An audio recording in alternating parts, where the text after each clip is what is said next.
এখন এটা হলো সবচেয়ে বড়ই এক জায়গা থেকে যাইতেছি যে এটা বড়ই না। এখন সত্যি কথা বলতে কি আমার ভিতরে কি চলতেছে আমি জানি, আর আমার ওয়াইফ বলতে পারবো, কারণ আমি তার সাথে শেয়ার করি। আমি যে যাইতেছি গে ওই রুমটার ভিতরে যখন ঢুকি আমি মানে আমার চিন্তাও করি না যে আমি কালকে ছিল অফিসে যাই, আমার সময় কাটে না ঠিক আছে, কিন্তু আমার ভিতরটা কি হইতেছে আমি কিছু বলতে পারবো না। প্রত্যেকটা মেশিনের পাঁচ পাতির থেকে না জানি আমার জন্য আমার মানে ওরা আমার কথা বলতেছে, আমার এরকম লাগে।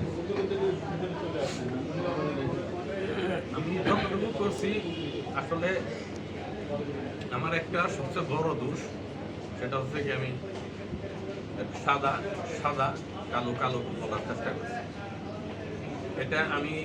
এটা আমার সাজেস্ট থাকবো যে কর্পোরেট জবে কেউ কখনো বসে যেটা বলে ওটাই ইয়েস বলবে। এটা আমার ব্যক্তিগতভাবে আমি বলতেছি, দিন মোহাম্মদের বলি, দিলীপেরও বলি, যেহেতু আপনারা টিভি চালাইবেন আপনারা জানেন পরিস্থিতি কি, ওকেও কিন্তু কিছু করার নাই। এটা বড় বড় টপ ম্যানেজমেন্ট আরও সামনে যে কঠিন সময় আসতেছে, এটা ওরা উপলব্ধি করতে পারবে। আমিও জানি কিছুটা ড্রাইভার থেকে দেখতে লাস্ট করতে তা জানি না, কিন্তু সামনে আরও কঠিন সময় আসবে যেগুলো ফেস করতে হবে।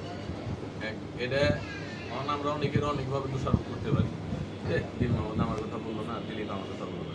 আমার কিন্তু যথেষ্ট চেষ্টা করছে ওরা দুজনের লাস্টে রাখার জন্য।